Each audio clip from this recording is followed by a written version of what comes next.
Hello friends, welcome back to our channel. और आज हम लोग पढ़ने जा रहे हैं बीकॉक 134 जो कि हमारा बिजनेस मैथमेटिक्स एंड स्टैट्स है। उसका हम लोग आज पढ़ेंगे मेजर्स ऑफ सेंट्रल टेंडेंसी। ठीक है, तो देखते हैं सेंट्रल टेंडेंसी क्या होता है। सबसे पहले मीनिंग देखेंगे हम लोग। ठीक है, measures of central tendency is a single value which is use to represent an entire set of data. It is also known as average measures of location. देखो, सेंट्रल टेंडेंसी क्या है? इज अ सिंगल वैल्यू, एक single value है। ठीक है, क्या है? Which is use to represent an entire set of data.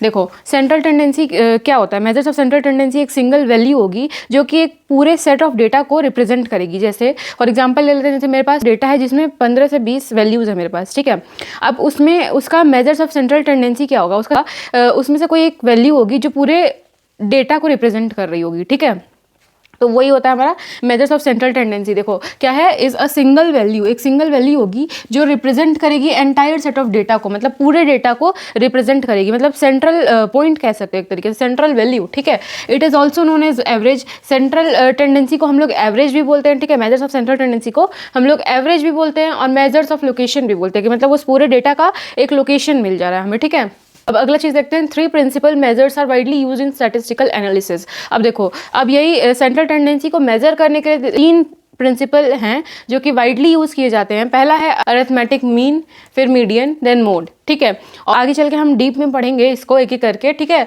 तो अभी मैंने एक बेसिक नॉलेज के लिए यहाँ शो कर रखा है कि मीन को हम लोग इस सिंबल से रिप्रेजेंट करते हैं और इसे हम एक्स बार बोलते हैं। ठीक है, मीडियन को रिप्रेजेंट करते हैं एम से, एंड मोड को रिप्रेजेंट करते हैं जेड से। ठीक है, अब measures of central tendency is a summary statistic that represents the central point और typical values of a data set. देखो, मेजर्स ऑफ सेंट्रल टेंडेंसी क्या है? एक समरी है। ठीक है, एक समरी है, स्टैट रिप्रेजेंट करती है सेंट्रल पॉइंट।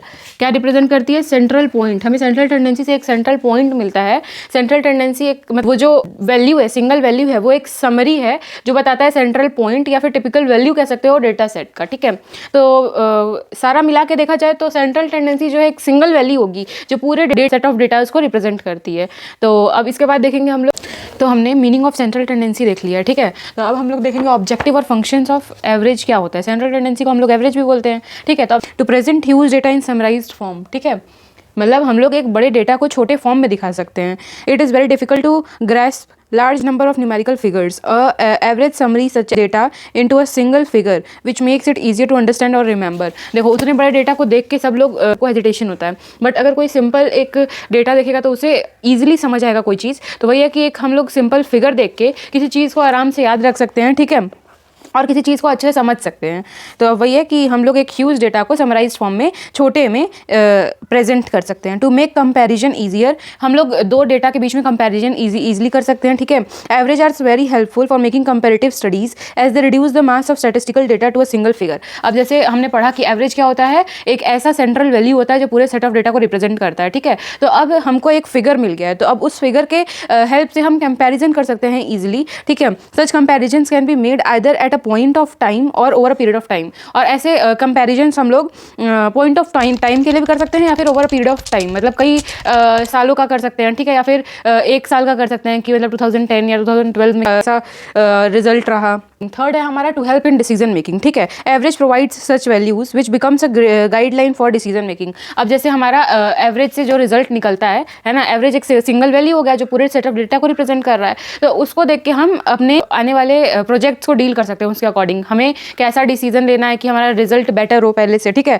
जैसे एग्जांपल ले लेते हैं, if the average monthly sales of a company are falling. जैसे एक कंपनी का सेल्स जो था वो गिर रहा था। ठीक है, average sales, the sales managers have to take certain decisions to improve it.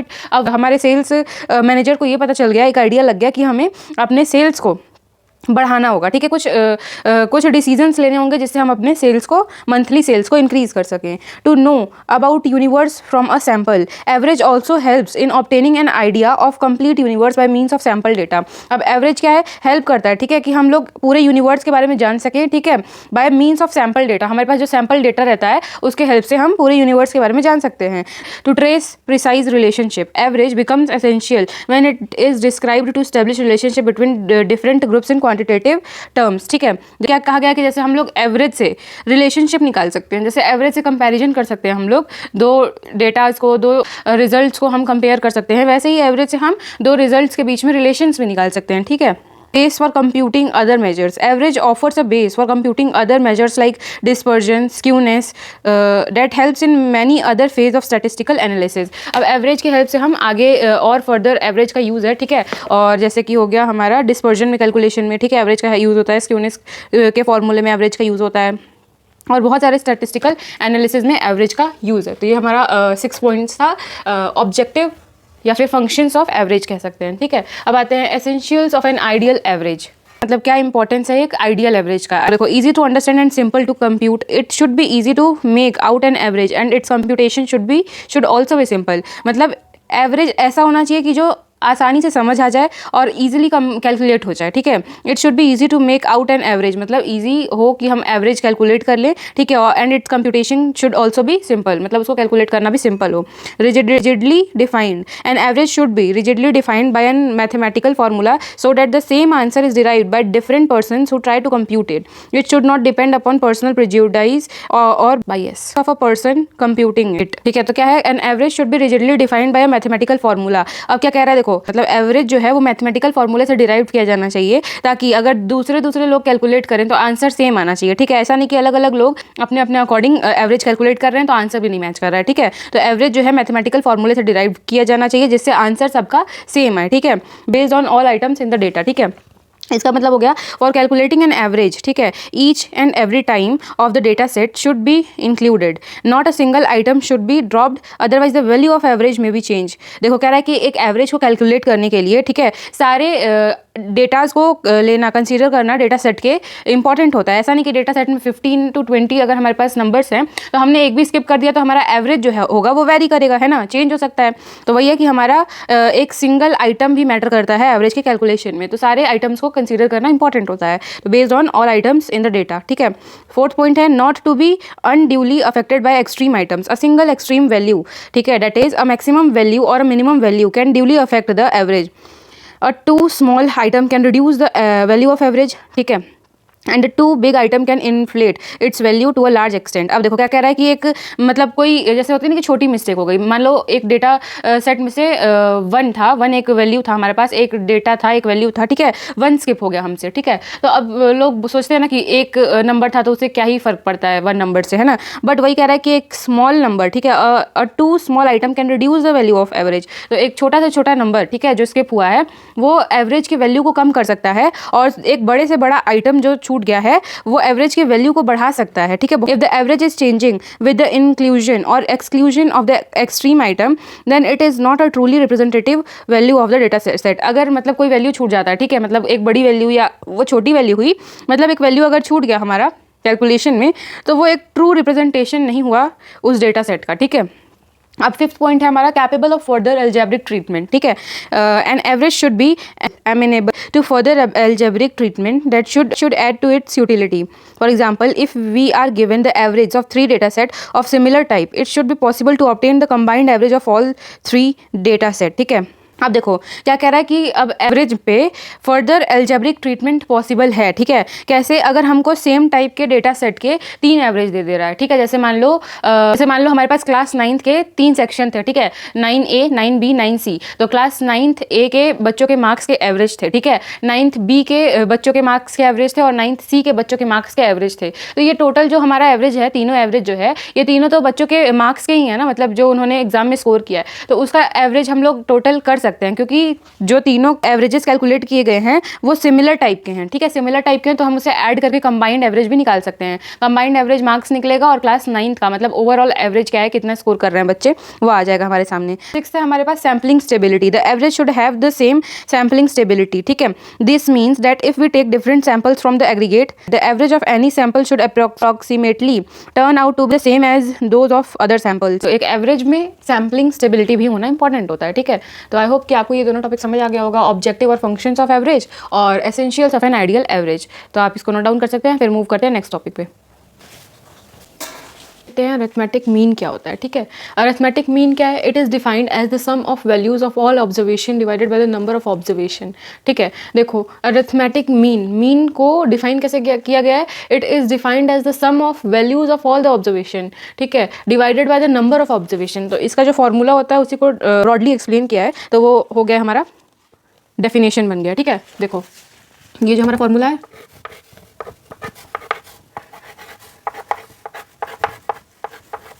इस फॉर्मूले को आप जब सेंटेंस में लिखेंगे तो वो डेफिनेशन बन जाएगा अरिथमेटिक मीन का। देखो एक्स बार मैंने अभी बताया था कि मीन को हम लोग डिनोट करते हैं एक्स बार से, ठीक है। और ये क्या है, ये सिंबल होता है सम ऑफ का, ठीक है। Sum of x, sum of all the values of all observation, ठीक है। तो वही हो गया समेशन एक्स, ठीक है, अपॉन एन। एन मतलब नंबर ऑफ ऑब्जर्वेशन कितने हैं एक डाटा में, उससे हम डिवाइड कर देंगे उससे, तो हमारा आ जाएगा अरिथमेटिक मीन। मीन क्या है उस डेटा का, वो हमें पता चल जाएगा, ठीक है। तो वही जब इस फॉर्मूले को आप डिफाइन करेंगे तो यही हो जाएगा, it is defined as the sum of the values of all the observations divided by the number of observations, ठीक है।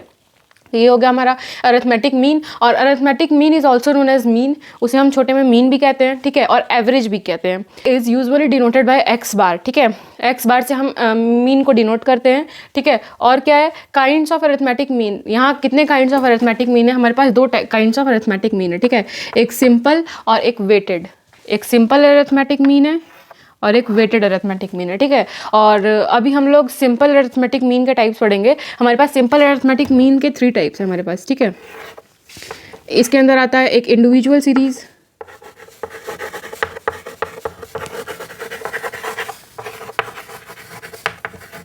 एक आता है इंडिविजुअल सीरीज, ठीक है। दूसरा आता है डिस्क्रीट सीरीज,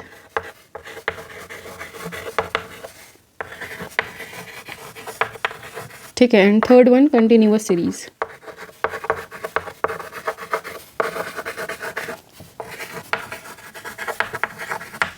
तो अब हम लोग एक एक करके इन तीनों सीरीज के क्वेश्चंस को और फॉर्मूलेज को देखेंगे, ठीक है।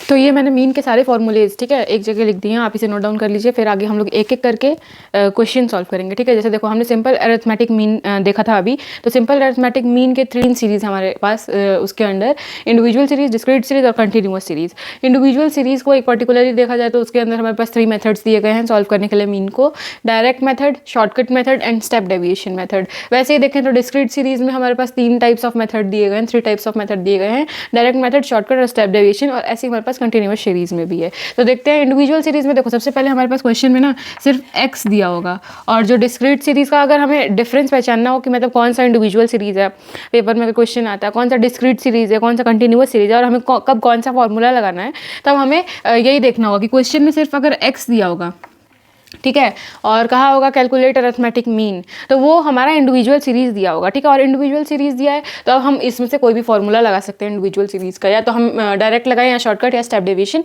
वो हमारे ऊपर डिपेंड करता है, ठीक है। अगर डिस्क्रीट सीरीज दिया रहता है, डिस्क्रीट सीरीज की पहचान क्या है, मतलब डिस्क्रीट सीरीज अगर दिया होगा क्वेश्चन में तो एक्स भी दिया होगा, ठीक है, एक्स भी दिया होगा क्वेश्चन में और एफ भी दिया होगा क्वेश्चन में, ठीक है। अगर क्वेश्चन में एक्स भी दिया और एफ भी दिया है तो उधर आप समझ जाइएगा कि वो डिस्क्रीट सीरीज है, और आपको डिस्क्रीट सीरीज का फॉर्मूला लगा के मीन कैलकुलेट करना है। तो आप चाहे डायरेक्ट लगाएं, शॉर्टकट लगाएं या स्टेप डेविएशन लगाएं, वो मैटर नहीं करता है। और रही बात कंटिन्यूअस सीरीज की, तो कंटिन्यूअस सीरीज के लिए आपको दिया रहेगा क्लास इंटरवल, ठीक है, और फ्रीक्वेंसी। ये 2 चीज़ आपको कंटिन्यूअस सीरीज में दी जाती है, ठीक है। कंटिन्यूअस सीरीज के क्वेश्चंस दिए गए होंगे और आपको बोला जाएगा कि कैलकुलेट अरिथमेटिक मीन, तो आप कोई भी फॉर्मूला लगा सकते, कोई भी मेथड यूज़ करके आप मीन कैलकुलेट कर सकते हैं, ठीक है।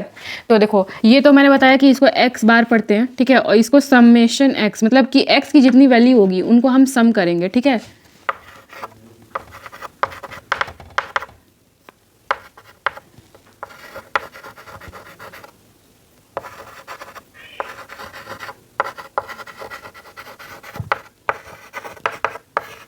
ठीक है, मतलब x की जितनी भी वैल्यूज होंगी सबका सम करेंगे तो समेशन x होता है अपॉन n। n क्या होता है, n देख लेते हैं, ठीक है, नंबर ऑफ वैल्यूज को हम n से डिनोट करेंगे।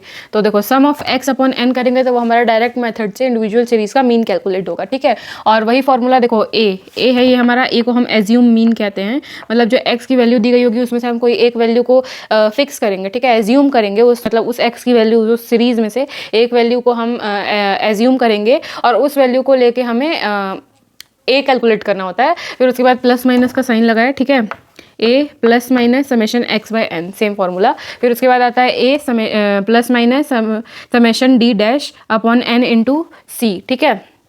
तो देखो डी डैश निकालने का फॉर्मूला ये होता है, डी को डिवाइड कर देंगे सी से, सी क्या है, कॉमन क्लास इंटरवल है डी का, ठीक है। और देखो डी कैसे निकालते हैं, जैसे डी बाय सी तो है, पर डी कैसे निकलेगा, डी निकलेगा एक्स माइनस ए करके निकलता है। अब देखो इंडिविजुअल सीरीज का डायरेक्ट मेथड देखें अगर हम लोग मीन का, तो समेशन एफ एक्स, तो जो क्वेश्चन में एक्स और एफ दिया होगा आपको, यहाँ क्वेश्चन में एक्स और एफ दिया होगा, उसको मल्टीप्लाई करेंगे पहले, फिर उसका सम करेंगे, जो टोटल आएगा उसको डिवाइड करेंगे फ्रीक्वेंसी के टोटल से, ठीक है।